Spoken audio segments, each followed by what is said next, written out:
Good afternoon. Welcome to today's virtual presentation uh, at our annual Western Hemispheric Trade Center conference. This is the 26th year in which we have held this conference. A little bit about the conference. This year we had 87 different papers that have been discussed.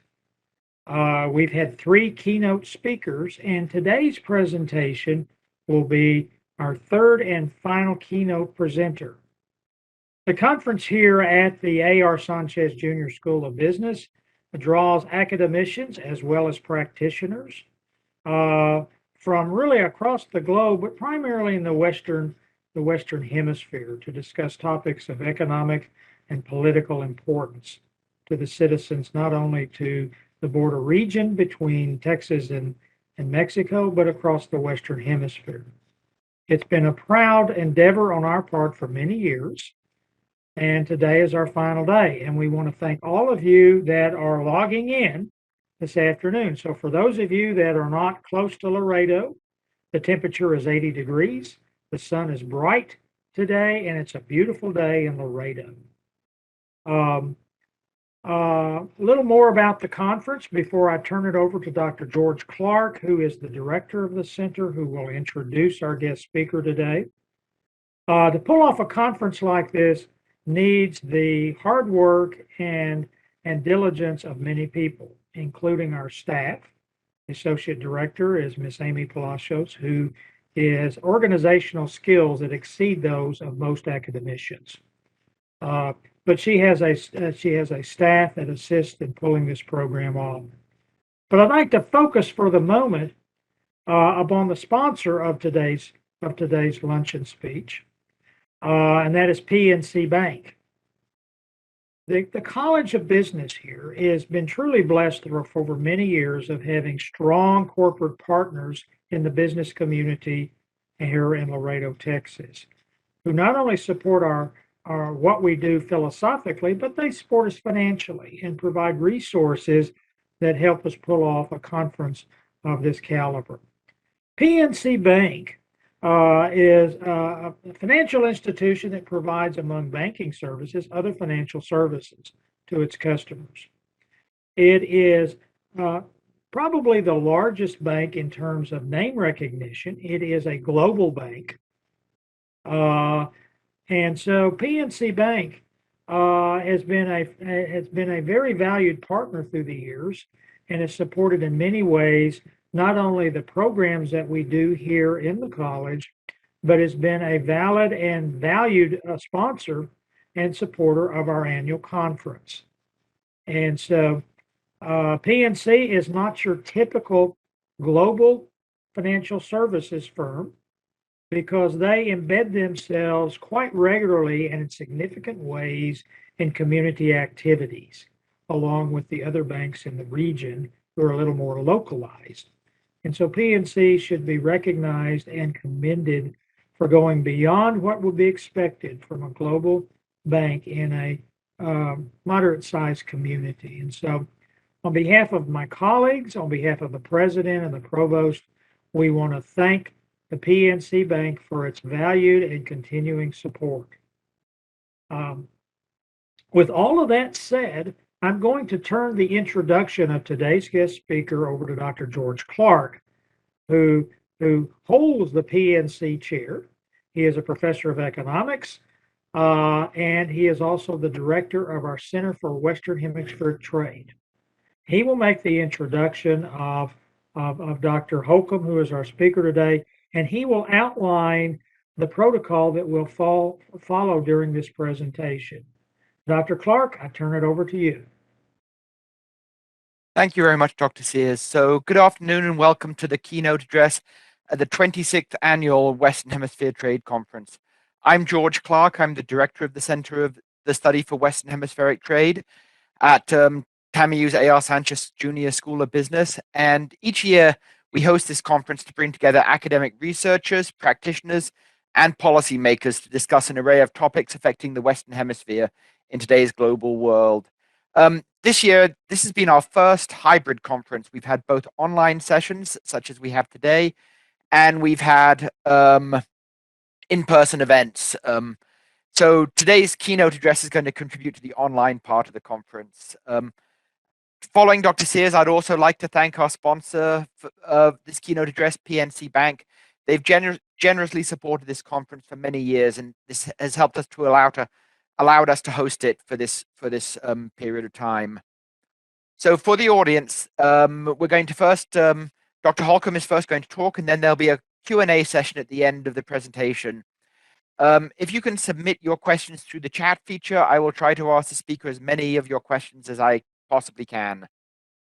So this afternoon's speaker is Dr. Randall Holcomb, the DeVoe Moore Professor of Economics at Florida State University. He served on Florida Governor Jeb Bush's Council of Economic Advisors and is a past president of both the Public Choice Society and the Society for the Development of Austrian Economics. Dr. Holcomb has authored more than 20 books and 200 articles in academic and professional journals. His books include Political Capitalism, How Economic and Political Power is Made and Maintained, and Coordination, Cooperation, and Control, The Evolution of Economic and Political Power. So thank you very much, Dr. Holcomb. We're very pleased to have you here giving this keynote address. Thank you for that introduction, Dr. Clark. I really appreciate it, and I appreciate the opportunity to speak with the group here. My title, as you said, is Political Capitalism, How Economic and Political Power is Made and Maintained. And the basis of a lot of what I have to say today is a book that I published a few years ago with that same title, Political Capitalism. Let's get into it, talk a little bit about political capitalism. And one thing I would note at the outset is that supporters of free markets, supporters of capitalism, have viewed sometimes capitalism under attack. And the big threat that they see to capitalism is creeping socialism. We're concerned about socialism displacing capitalism. And meanwhile, the capitalist system is being undermined from within. So one of the themes I'm going to talk about over the next few minutes, capitalists are the biggest threat to capitalism. So I'll try to explain that so that I hope as we end, I'll have at least some food for thought for you and maybe some convincing arguments. So what is political capitalism? Political capitalism is an economic and political system in which the economic and political elite cooperate for their mutual benefit. In political capitalism, the profitability of business is determined by political connections rather than by the satisfaction of consumer preferences. If you're well connected, if your business is well connected, you can be profitable. Government will see to that. If you don't have those connections, no matter how much you're satisfying consumers, your business is likely to be undermined by those who are better connected. Now, this system of political capitalism is widely recognized and it's widely opposed. We'll hear talk about cronyism, corporatism, favoritism. People talk about crony capitalism. Fascism might be an element of political capitalism. And when President Eisenhower was serving his last presidential term, on his way out of office, he talked about the strength of the military-industrial complex and the threat of the military-industrial complex. So this idea of political capitalism is widely recognized, it's widely opposed, but it's not widely understood. So we want to try to get at the foundation of political capitalism today. Many people recognize the symptoms of political capitalism. Few people understand the causes. Political capitalism is not a mixed economy. It's not something that lies between capitalism and socialism. Political capitalism is a distinct economic system. Now, I think one reason why political capitalism is not widely understood as a distinct economic system is that we're oftentimes stuck in a Cold War era way of thinking. If you go back to the mid-20th century, the latter half of the 20th century, during the Cold War era, we had this division between capitalist democracies versus socialist dictatorships. That was the way that we looked at economic and political systems. Francis Fukuyama wrote a book, The End of History, published in 1992, after the collapse of the Berlin Wall in 1989, after the breakup of the Soviet Union in 1992. Fukuyama saw a forecast that capitalism and democracy, they're the final evolution of economic and political systems. That capitalism is the final evolution of economic systems, democracy is the final evolution of political systems. But one thing I want to consider today is whether capitalism and democracy are really that compatible as political and economic systems. Let me think a little bit more about the 20th century way of thinking about political and economic systems. So here's the way we tended to think about things in the 20th century, that we had economic systems that varied from capitalism to socialism, with mixed economies lying somewhere in between. And we had political systems that ranged from dictatorships to democracy, with more or less authoritarian regimes in between. And the thought in the 20th century was that political systems and economic systems were pretty much independent of each other.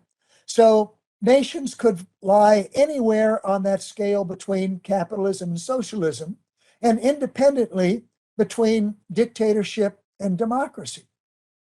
Now, when we're looking at that 20th century Cold War era of conflict, it was the capitalist democracies like the United States against the communist dictatorships like the Soviet Union. But the thought in the 20th century was that really we could mix and match political systems and economic systems.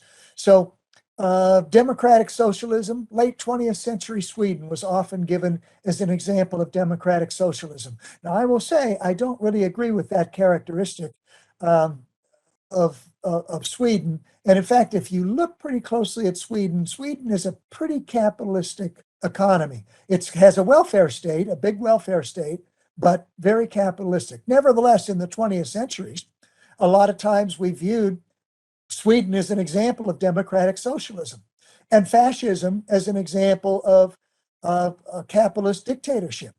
And again, I would call that into question, but what I'm presenting to you here is the way that we tended to think about things in the 20th century and that Cold War era division between capitalist democracies and communist dictatorships, with mixed economies lying somewhere in between. And the threat that people viewed to capitalism was that creeping socialism, that in democracy, in capitalism, we're creeping away from free market capitalism and toward a mixed economy, toward socialism. Political capitalism is not a mixed economy. It's a distinct economic system.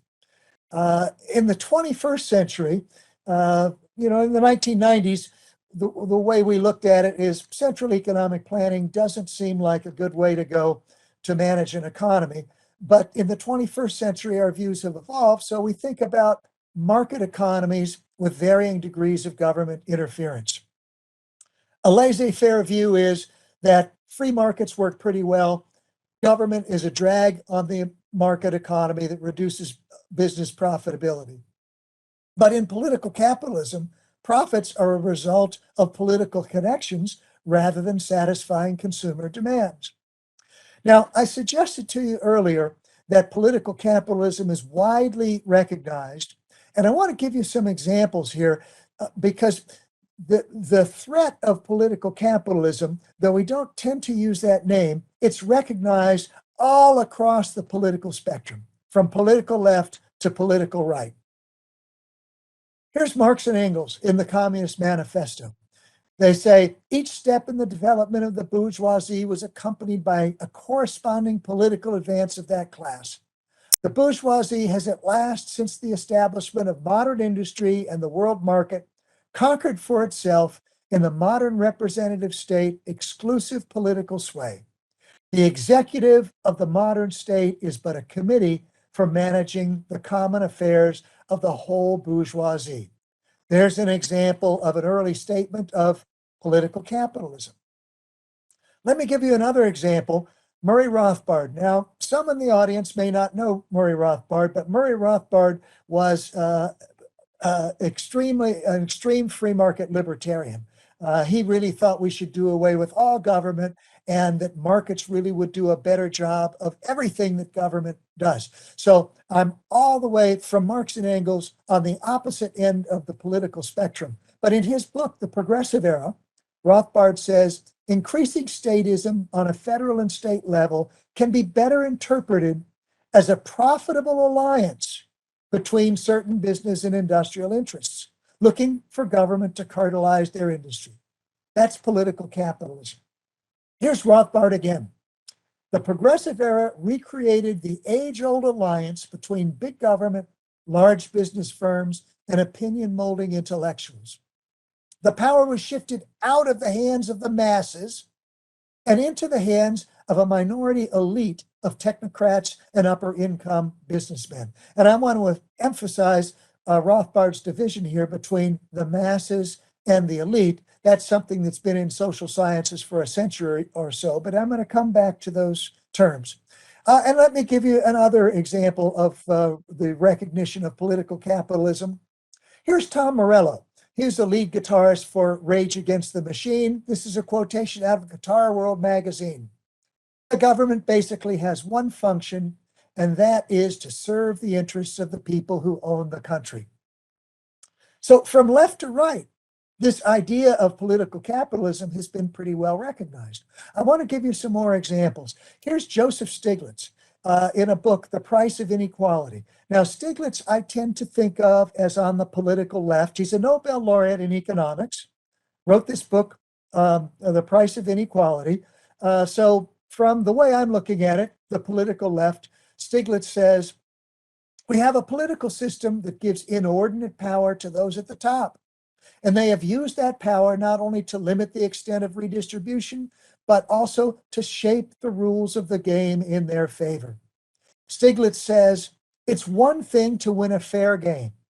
It's quite another to be able to write the rules of the game and write them in ways that enhance one's prospect of winning. And it's even worse when you can choose your own referees. Well, that's a pretty good description of political capitalism. On the political right, here's David Stockman in a book, The Great Deformation. David Stockman was a congressman from Michigan and later appointed to be Ronald Reagan's budget director. So I'm thinking in contrast to Stiglitz on the left, here's an economist over on the right. Stockman says, we have a rigged system, a regime of crony capitalism. In truth, the historic boundary between free market and the state has been eradicated, and therefore anything that can be peddled by crony capitalists is fair game. So on the left and the right, Stiglitz and Stockman agree. Here again, Stiglitz, when one interest group holds too much power, it succeeds in getting policies that benefit itself rather than policies that would benefit societies as a whole. When the wealthiest use their political power to benefit excessively the corporations they control, much needed revenues are diverted into the pockets of a few instead of benefiting society at large. And Stockman, our government is no longer a system of democratic choice and governance. It's a tyranny of incumbency in money politics. The gangs of crony capitalism will fight tooth and nail to preserve their slice of an imperiled pie, thereby disenfranchising even further ordinary taxpayers and citizens who have no voice in the Washington policy auctions. So from left to right, we have this idea of elite control of the political and economic system for the benefit of the elite as opposed to the masses. This theory of political capitalism depicts people as in two groups. There are the cronies and there's everybody else. Different authors have used different terms, the bourgeoisie and the proletariat, elites and masses. And if you remember the Occupy Wall Street movement after the financial crisis that started in 2008. The complaint there was that government policies were favoring the 1% rather than the 99%. And if you think about the policies, there's a pretty big element of truth in that. When people started defaulting on their mortgages, it threatened the financial system. Banks were threatened with failure. And what was the government policy there? It was to bail out the Wall Street banks, the 1%, people who were foreclosed out of their homes, lost their homes because they couldn't pay their mortgages. The 99%, no, the policies were designed to help the 1%, the Wall Street elite, rather than the 99%, the masses who were squeezed out of their homes by the collapse of the real estate market and the financial crisis. So there's a good academic foundation for building this theory of political capitalism. And so I know we have a mixed audience here, and my remarks here are maybe more aimed at the academic side of the audience, but there's a good academic foundation for this theory of political capitalism. Elite theory has been pretty well established in political science, in sociology, that division between elites and masses. Elite theory tells us who benefits. It's the elite who benefit at the expense of the masses. And public choice theory, a more recent body of work that has used economic methods to analyze political phenomena, public choice theory explains how they benefit through rent seeking, through regulatory capture, basically the regulated industries controlling the regulatory agencies that are supposedly regulating them, through special interest politics that tends to favor small concentrated interest groups over the diffused masses, over the general public. So elite theory tells us who benefits. Public choice theory tells us how they benefit. And again, thinking about the academic audience, maybe you'll be familiar with Mansur Olson in his book, The Logic of Collective Action. He explained why smaller groups are better able to organize. That's one reason why the elite are able to use their power to benefit over the masses. And James Buchanan and Gordon Tullock in their book, The Calculus of Consent, talked about log rolling and political exchange. If you're one of the individuals who's able to engage in political exchange, you can benefit from that political exchange. But most people aren't able to do that. And my theory of political capitalism builds pretty heavily on the idea of transaction costs, that some people face low transaction costs. They're able to negotiate to maximize benefits to those in the low transaction cost group. So you think about legislators, you think about lobbyists, those people face low transaction costs. That's sort of the technical academic term, but they know each other. They're able to bargain with each other. Most people are in a high transaction cost group. They can't participate. I'll take myself as an example. Probably most of you who are listening in today, I mean, what chance do you have to walk into a legislator's office and influence legislation? Most people, the masses, can't do it. The technical term I'm using is high transaction costs. They face high transaction costs that keep them out of the bargaining group. Legislators, lobbyists, bureau heads, those people face low transaction costs. They are able to negotiate in order to benefit themselves at the expense of others. So using transaction costs as the foundation of my theory, that again, that divides people into two groups. So we think about transaction costs. People in the low transaction cost group, the bourgeoisie, the elite, the 1%, those are the people in the low transaction cost group. They're the fat cats. The proletariat, the masses, the 99%, those people face high transaction costs. They're unable to bargain. They're unable to negotiate to get policies they want. So public policies tend to benefit the people in the low transaction cost group, the bourgeoisie, the elite, the 1%. Public choice theory tells us the people who are in the low transaction cost group, those are the people who get the rents. Those are the people who capture regulatory agencies. Those are the people who are able to form interest groups that use the political process for their benefit. So public choice has identified these mechanisms where people can use the political system for their benefit. But public choice theory hasn't been as good about noting there is one group of people who always benefit, who always are in that low transaction cost group. That's the elite. So if you combine public choice theory with elite theory, you get this theory of political capitalism. There's a discontinuity in political power. Some people face low transaction costs. They participate in making public policy. Those are the people in the political elite. Most people face high transaction costs. They have no say. Those are the people in the masses. Look, in the pictures here, that's Anthony Downs over there on the left, in his book, An Economic Theory of Democracy, where I'm drawing some of these ideas.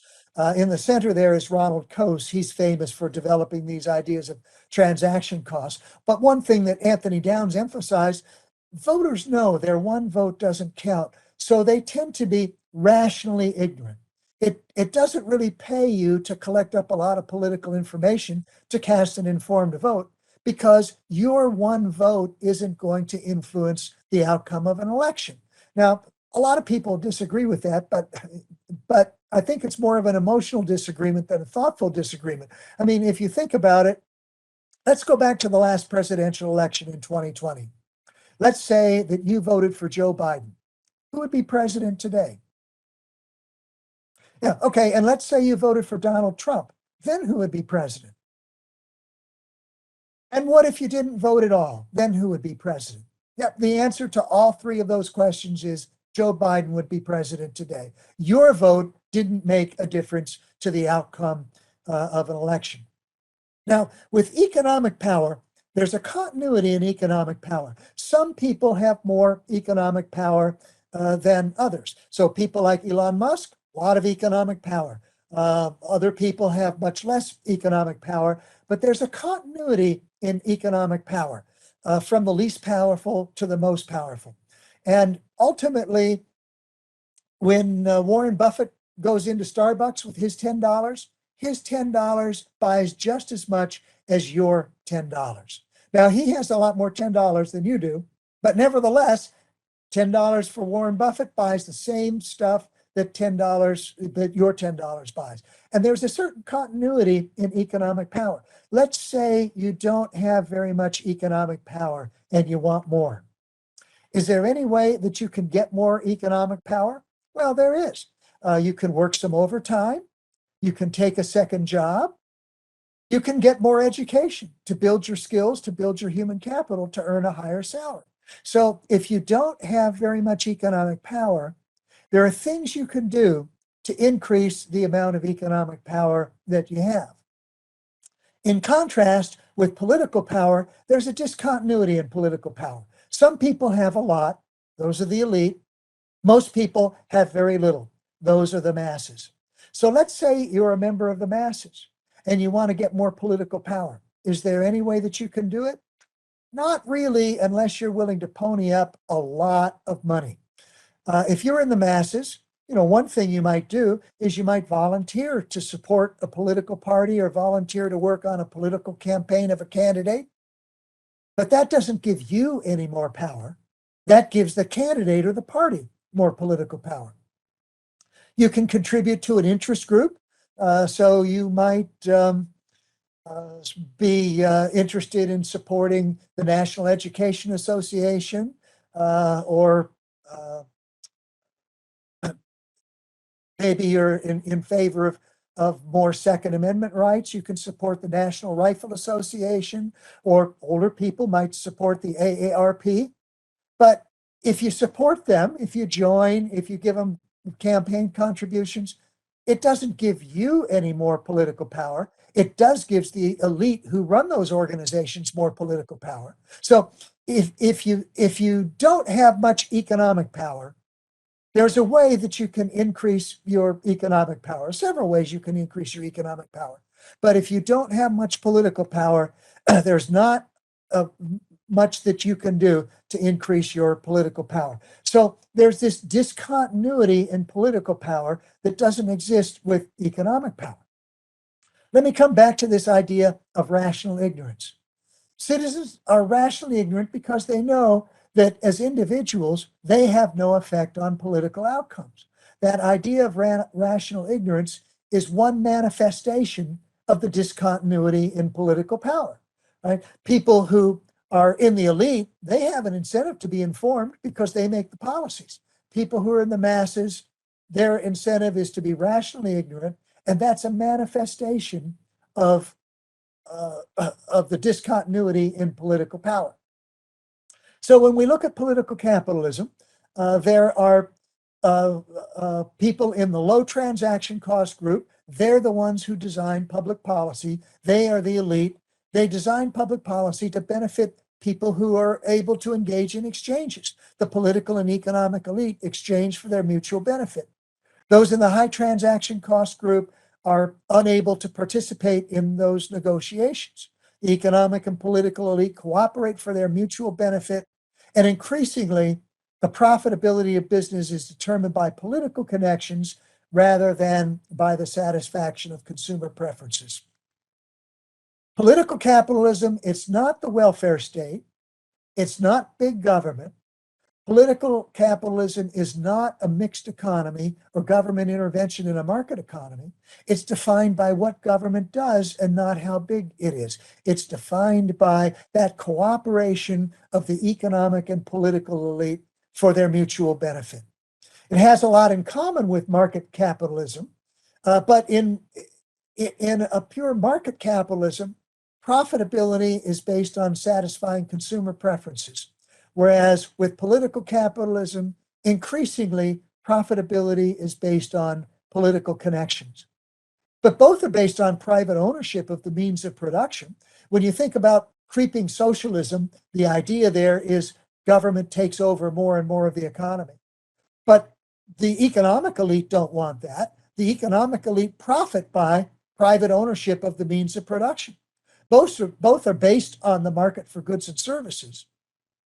And here's a point that I want to emphasize. Some of capitalism's most vocal proponents support business-friendly policies like tax breaks, subsidies, regulatory protections, trade barriers. I mean, when businesses lobby legislatures for what they're after, it's rare that you would ever find a business that's lobbying for freer markets.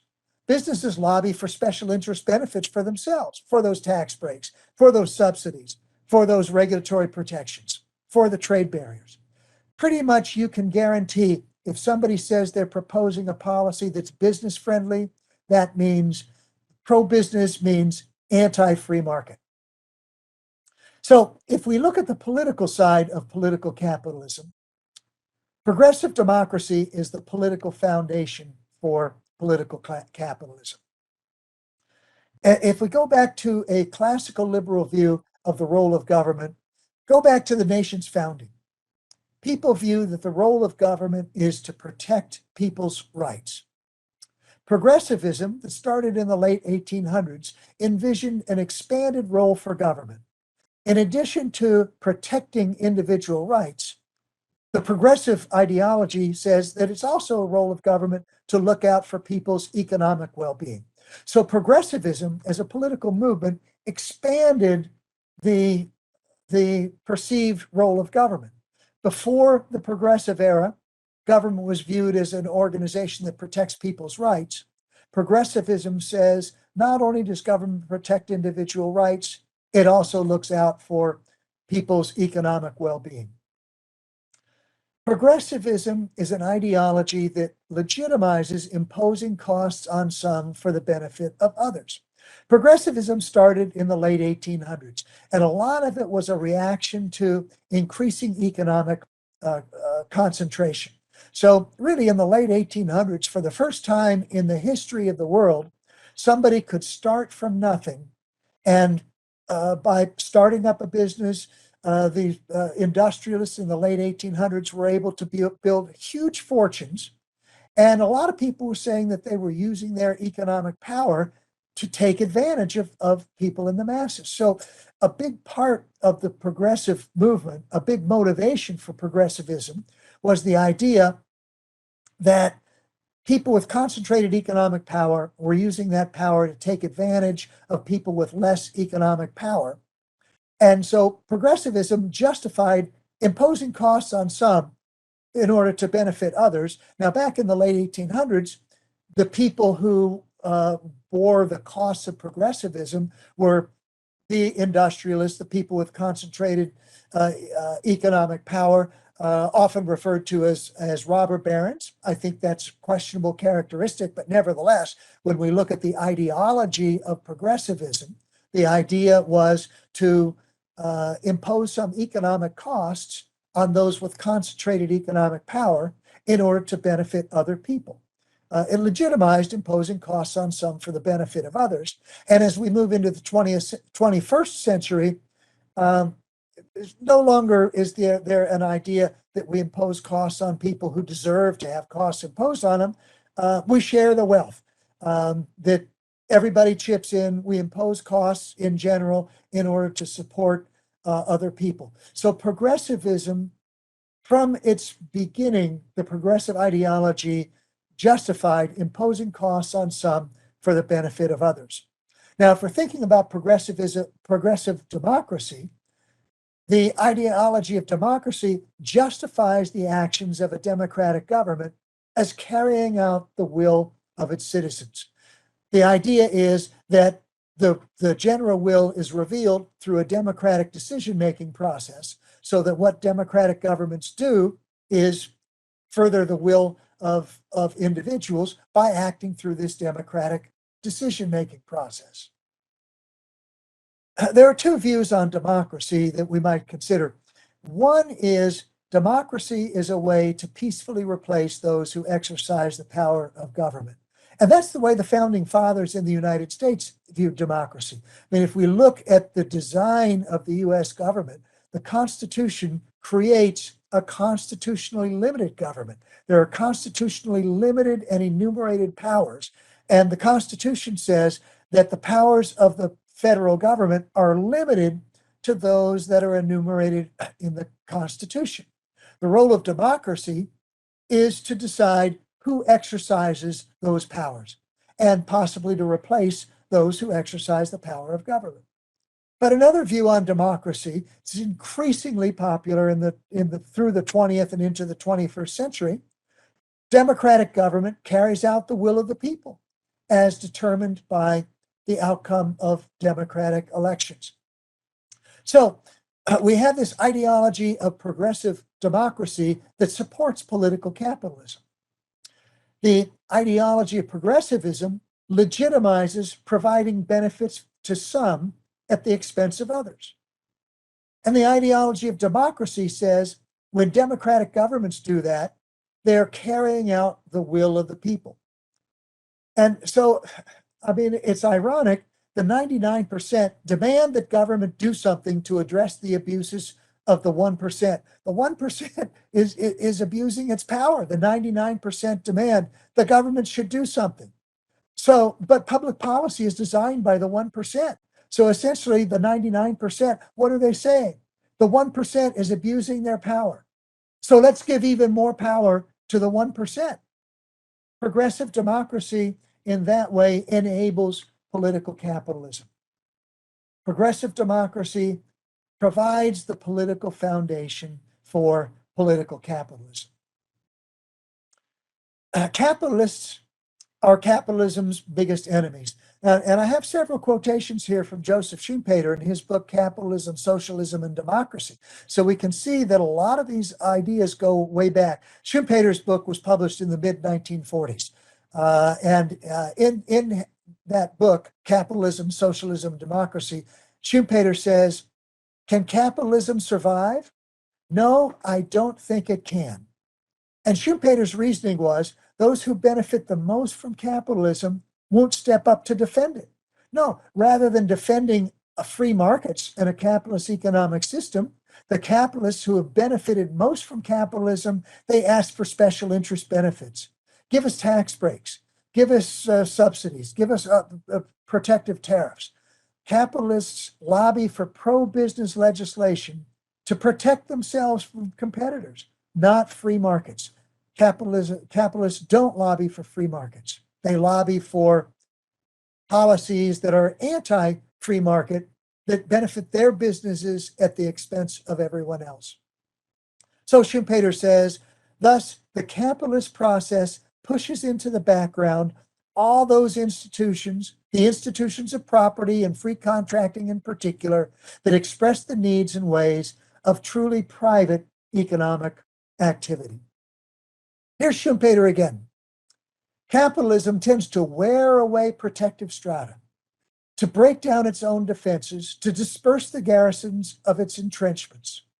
And we have finally seen that capitalism creates a critical frame of mind which, after having destroyed the moral authority of so many other institutions, in the end turns against its own. The bourgeois fortress thus becomes politically defenseless. Defenseless fortresses invite aggression, especially if there is rich booty in them. And Schumpeter again. The capitalist process not only destroys its own institutional framework, but it also creates the conditions for another. Destruction may not be the right word after all. Perhaps I should have spoken of transformation. And maybe what we're seeing here is a transformation to political capitalism. And here's Schumpeter again. The essential point to grasp is that in dealing with capitalism, we are dealing with an evolutionary process. It may seem strange that anyone can fail to see so obvious a fact. Capitalism, then, is by nature or form a form or method of economic change, and not only never is, but never can be stationary.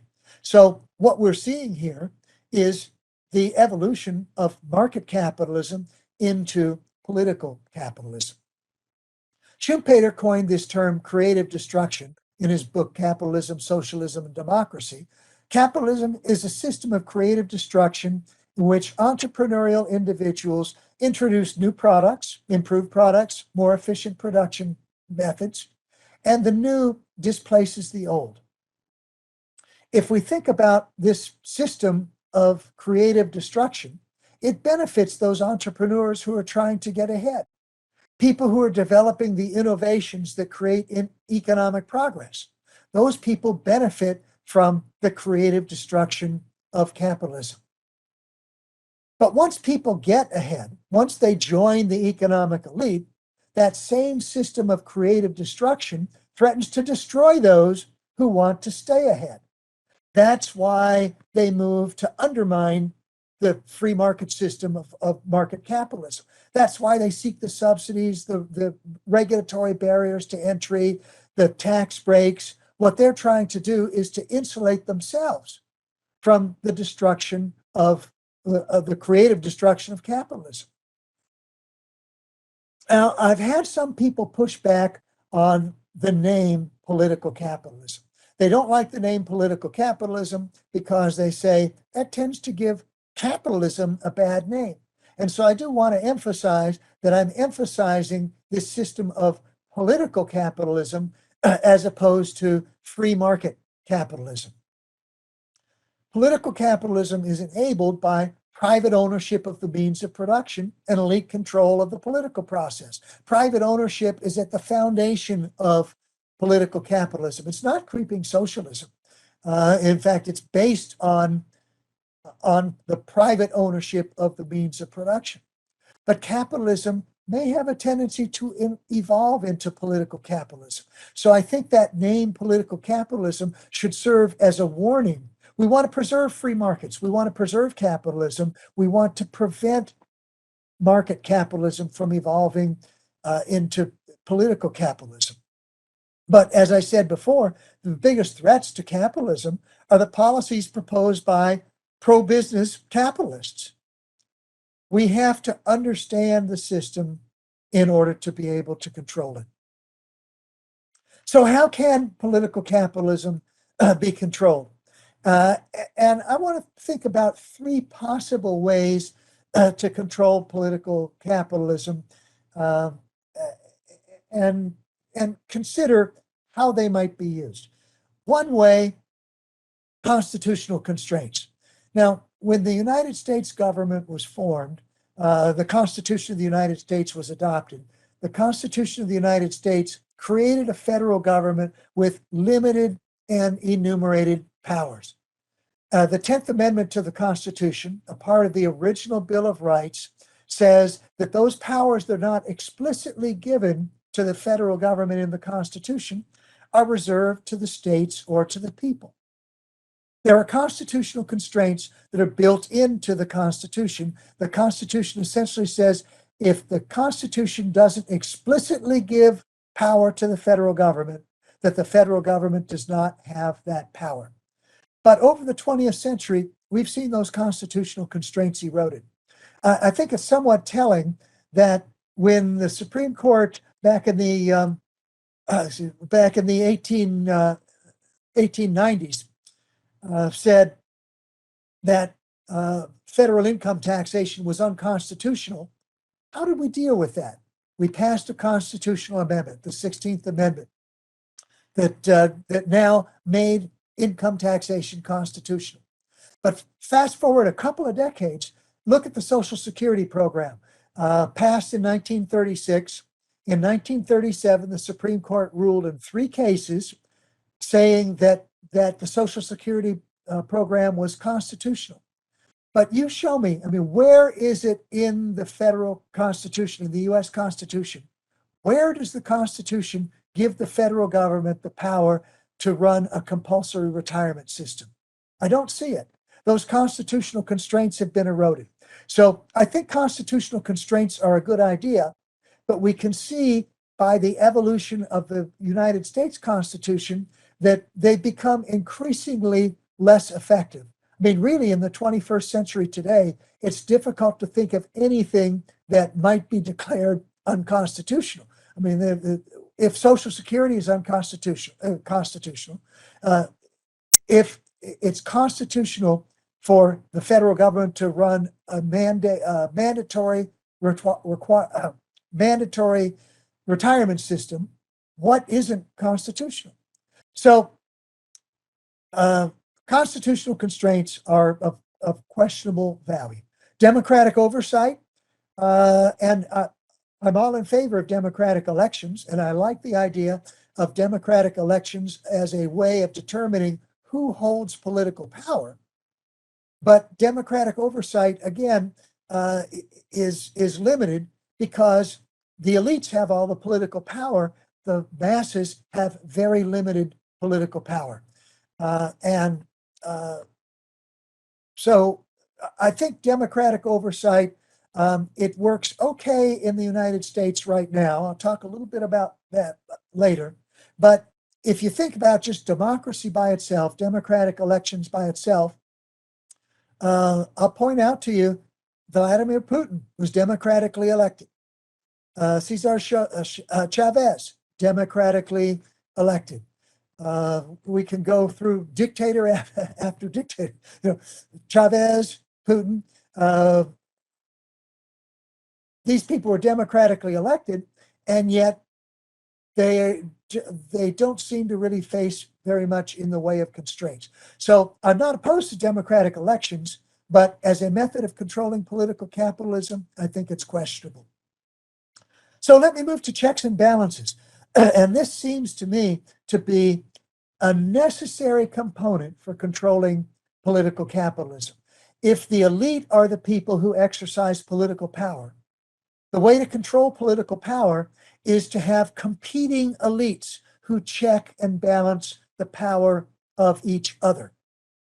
So, and in the United States, we have that to a large degree. That's what's controlling political capitalism as much as anything. When we think of checks and balances, one way to think about it is the 3 branches of government. We think about the executive, the legislative, the judicial branches of government that check and balance each other. And that's a valuable check and balance. We have some elites who are checking and balancing the power of others. But we also have the states who, to some degree, check and balance the power of the federal government. Now that the states had a lot more power early on in American history than they do today, but again, that's another source of checks and balances. And we have competing political power parties. So Republicans and Democrats, there's a balance of power there where some political elites are able to check and balance the power of others. And so again, I'll compare the United States with Russia.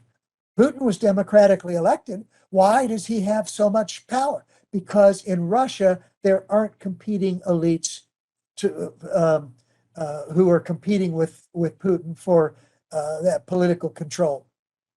And of course, you see that in other countries even more. Well, it's true in Venezuela with Maduro.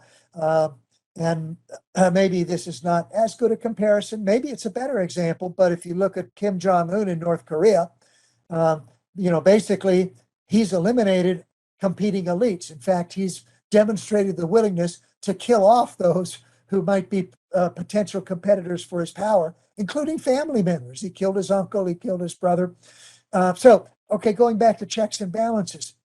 We need checks and balances to control political capitalism. We need competing elites, and we do have checks and balances in a number of ways, with the three branches of government, with two political powers that both have the ability to elect their members, with state governments that can check and balance the power of federal government. And again, the federal government checks and balances the power of state government. So I think the best way to control political capitalism is to make sure that we have strong checks and balances. So let me sum up with a few ideas. If we're looking at the theory of political capitalism, there's a strong economic foundation. Elite theory explains who benefits. Public choice theory explains how they benefit through interest group politics, rent seeking, regulatory capture. The result is political capitalism, a system in which the economic and political elite cooperate for their mutual benefit. In political capitalism, profit increasingly is the result of connections rather than producing products that consumers value. Political capitalism is facilitated by the ideology of progressive democracy. Progressivism legitimizes imposing costs on some for the benefit of others. The ideology of democracy says that when democratic governments do this, they're acting in the public interest. So the idea that the policies of political capitalism represent the public interest is legitimized because they were implemented through a democratic process. Again, go back and think about the Occupy Wall Street movement, the 1% versus the 99%. But it was the democratic political process that led to those benefits for the Wall Street fat cats. Public policy is designed by the elite. When they make the rules, we should expect that the rules are going to be biased in their favor. Capitalism's biggest enemies are its proponents. Pro-business usually means anti-capitalist. Political capitalism isn't the welfare state. It's not big government. It's the power of the political and economic elite to design policies for their benefit. We can't control political capitalism unless we understand it. The threat to capitalism is not creeping socialism. It's the cronyism, the corruption, the favoritism that is pushing market capitalism toward political capitalism. Capitalists are the biggest enemy of capitalism. So let me close my remarks there. And I think, George, we have a question period now. So I'm not sure exactly how this runs, but I'll turn that over to you, and I'm happy to take questions. Thank you very much, and thank you for an engaging talk. So for the questions, what I would like to encourage the audience to do is to type your questions into the Q&A box, and then I will read them to Dr. Holcomb. So anything that you want to ask him, feel free, and I will read it to him. So just type your comments into the box. To kick the session off, I guess I'll take the prerogative of the chair and ask my own question. one thing that I was thinking of as you were talking was the specific fight that's going on in your home state of Florida at the moment between one of these elites you would see, Disney company, versus the governor of Florida, and it seems to be over a policy where Disney doesn't seem to have any it doesn't seem like it's going to majorly affect how they run their company or their profits, but they felt compelled to get themselves involved in this fight, I guess, because they were concerned about how their um, how their voters might respond, or how their customers might respond, and particularly how their workers might respond. But then it's led them into a fight with the governor where he's um, openly threatening some of the benefits they managed to wring out of thing. And this seems to go against the idea of Disney being an all-controlling power behind the government. And more broadly, this fits into this. You think of a lot of the recent fights that have been between political parties and corporations, things like criticism of Amazon by the former President Trump, criticisms of Facebook and Twitter by everybody. So I'm wondering how this fits into your theory. That is a great question, George. And I wish I had a great answer to give you, but let me give you some thoughts.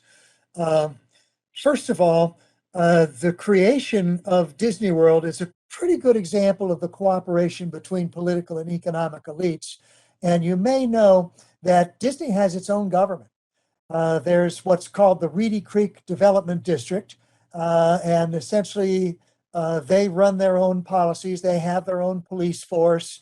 They're a government unto themselves. Now, of course, that was created back in the 1960s, but it's a pretty good example of that cooperation between the political and economic elite. Okay, but let me go back to your question about Disney's recent actions.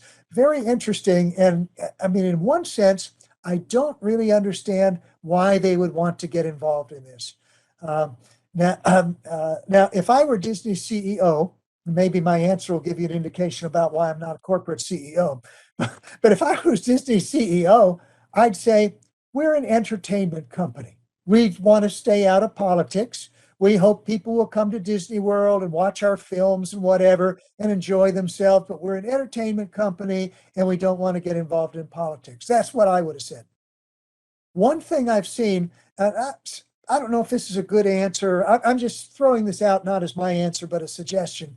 But one thing some people have suggested is Disney actually is a California company. And sort of the woke individuals in California are sort of driving Disney's policies on this. I don't know how much truth there is in that. I mean, and again, it's a mystery to me why Disney would even want to get involved. I mean, why don't they say, we're an entertainment company. We want to stay out of politics.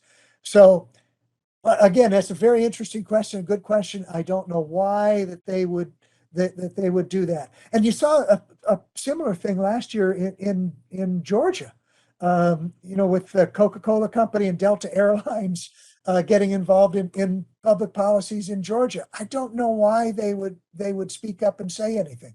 Why doesn't Delta say, we're an airline, we want to fly people places and get them to their destinations. We're not a political organization.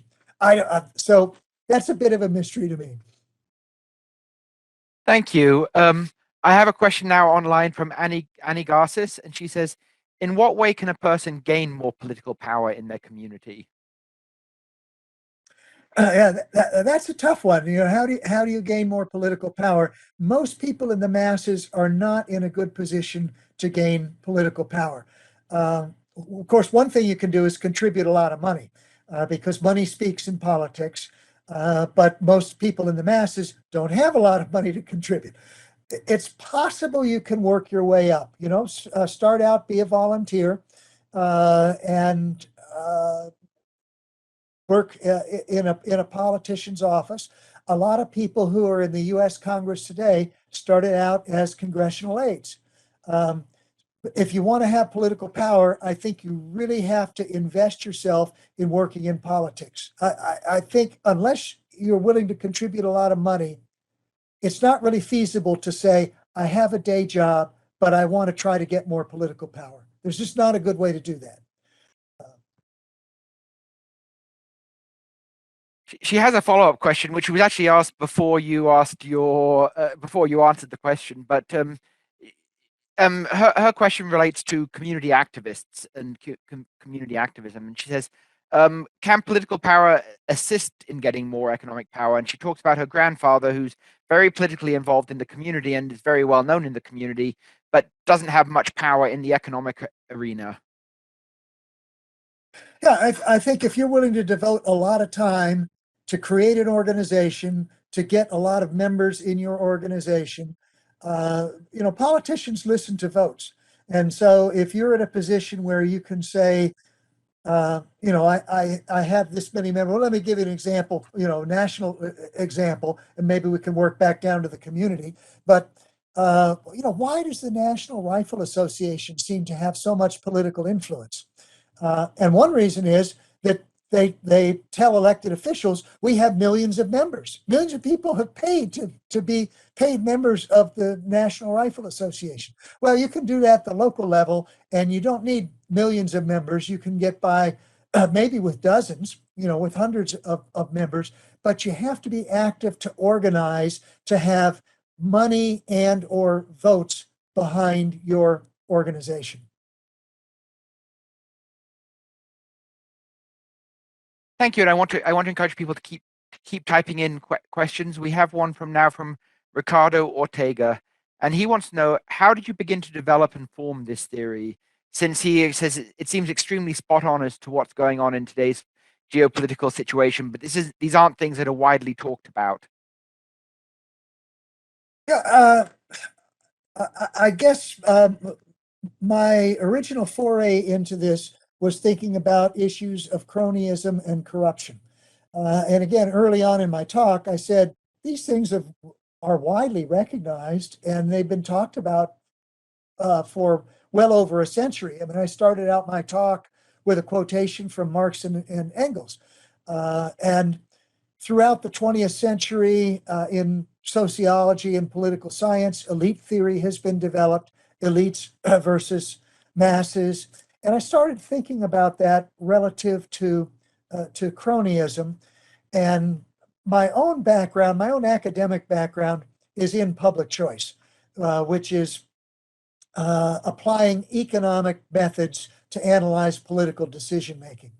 And so, it did occur to me just through my academic background, and I'm repeating something I said in my lecture, but public choice theory explains how people benefit, how special interests can benefit through the political system, through rent seeking and regulatory capture and interest group politics. Public choice theory explains here's how people can benefit.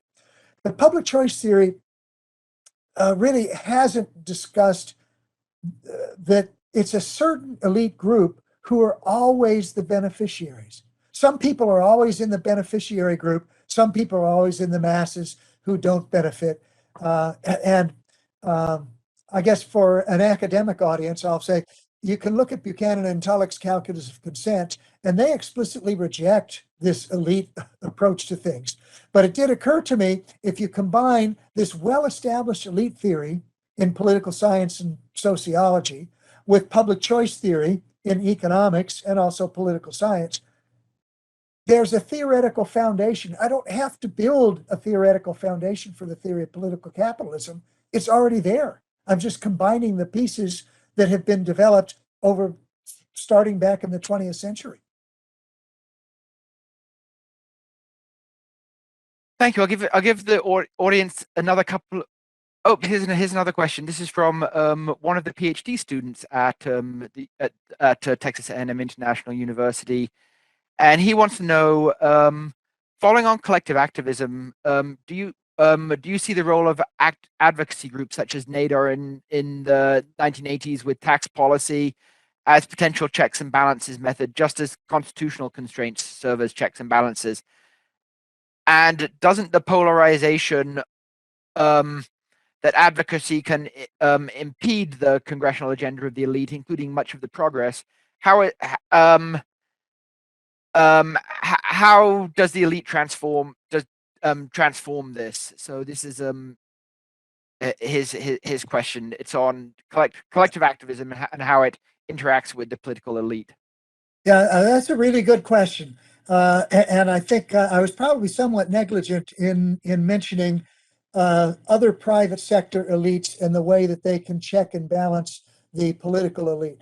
And Ralph Nader is a good example. And so Ralph Nader's claim to fame is he's an author of best-selling books.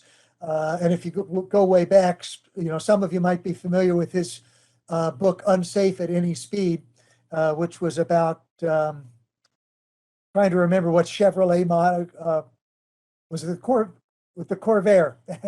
It's tough for me to remember. Yeah, but he wrote this book Unsafe at Any Speed about the Chevy Corvair, which was a compact car. He was talking about how dangerous it was. But set aside the particular subject matter of his book, he was a best-selling author. So he had name recognition, and so he was able to get a lot of people behind his ideas. And along those lines, one thing I probably should have included in my talk, but I didn't, is the media elite. That Ralph Nader's, I would characterize him as part of the media elite. Maybe he's moved into the political elite. But the media can have a lot of effect on checks and balances on the political elite. And so, one of the benefits we have in the United States is pretty much a free press. And so you want to know what's going on. The media a lot of times is not shy about criticizing government policies, about criticizing particular people in government, because they want to get across a good story, and there's a check and balance. And again, I was contrasting the United States with Russia, and from media reports in the United States. Should I trust these media reports in the United States? But media reports in the United States are saying in Russia, the Russian media has shut down any dissent with regard to the war in Ukraine, that basically the Russian media is an arm of the state and they're feeding their population the ideas of the state. So again, there is a potential elite, the media elite, that's not active in Russia, that's not checking and balancing the powers of Putin. And in the United States, we do have a free press that acts as a check and balance against government, that can inform people. So people tend to be rationally ignorant, but they do watch television and they'll look at the news.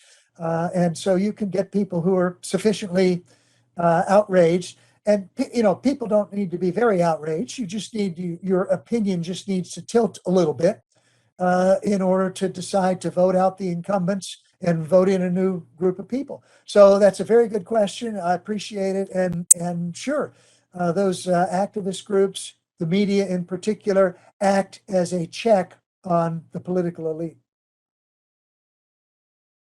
Sean Byrne, thank you for your response first, but I should say he does have a follow-on question, which is, how do you see the elite transforming over time? Well, that's a tough question. I mean, in a sense, I don't see a major transformation of the elite in the sense that there's always going to be a political and economic elite, and in particular, a political elite. As I said in my talk, there's this continuity in economic power that doesn't exist with political power. And again, it goes back to transaction costs, that if we're making political decisions, I mean, we like to think of ourselves as a democracy and everybody has a say. But let's face it, millions of people are not going to be able to get together to negotiate to create public policy. Public policy is always going to be created by an elite few because transaction costs prevent more people from participating. So what we can do as members of the masses, we can align ourselves behind a particular member of the political elite, so we can say, I almost hate to even say names, like I'm behind Joe Biden or I'm behind Donald Trump or whatever. I mean, we can align behind particular elites, or being in Florida as I am, I'm behind Governor DeSantis. But so we can align ourselves behind particular elites, and that helps them to get power in a democratic system where we have majority rule elections.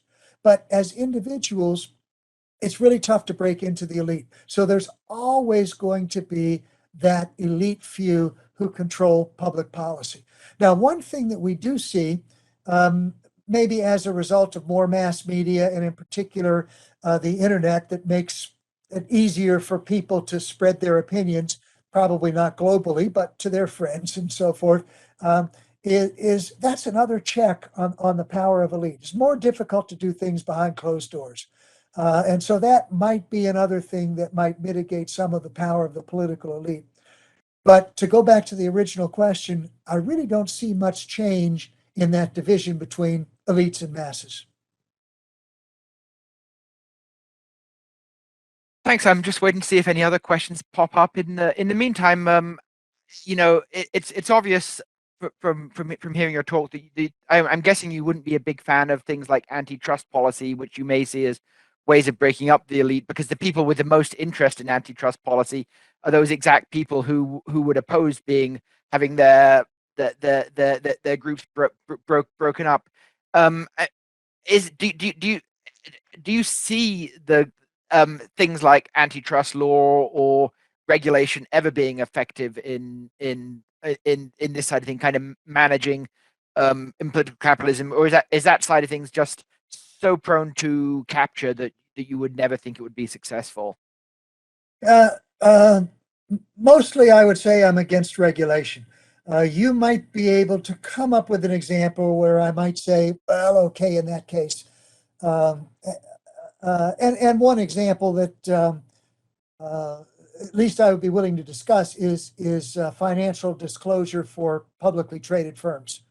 That regulations along those lines, I see that as beneficial.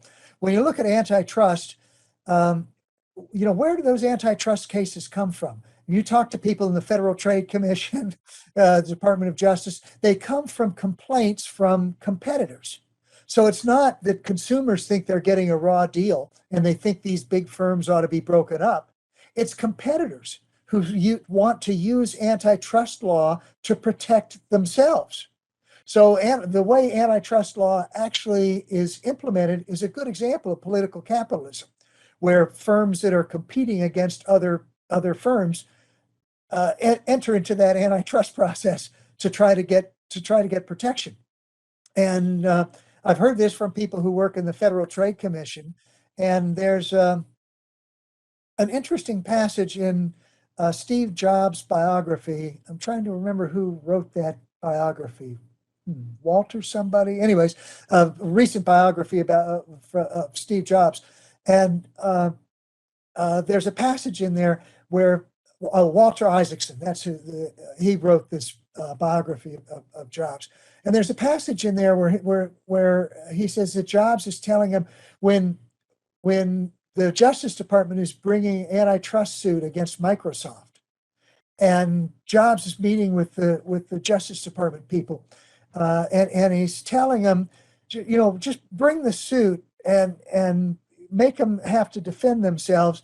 And Jobs says, it doesn't matter whether you win or lose the suit, but if you just bring the suit, it's going to stall them for a couple of years and give us a chance to catch up. So, when I think about entrepreneurs, capitalists, great entrepreneurs, Steve Jobs' name comes really to the top of the list. But in that biography of Jobs, we see even he was not adverse to entering the political system to try to use antitrust law for his benefit.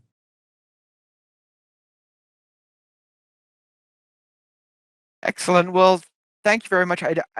We're running out of time, but I don't see any more questions from the audience. So I would like to thank you for a really fascinating talk. I've really enjoyed it, and I know the audience has as well. So thank you very much. I and I'm sure there's been a lot of positive, you've seen there's been a lot of positive comments on the, and thanks on the question and answer session too. So thank you for joining us virtually. I hope next time you'll be able to join us in person at the conference sometime in the future. I would love to be able to come. I'm sorry that I wasn't able to make it in person this year, and I really thank you for your invitation. I enjoyed having the opportunity to talk to the group. Thank you. Before everyone leaves, I would like to give a couple of announcements here.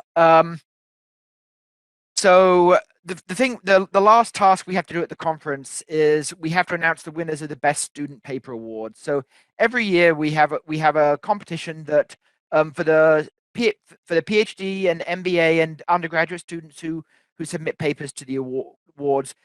We judge them and we give prizes to the best papers. But before we do that, I do want to thank everybody who's made this conference possible and a success.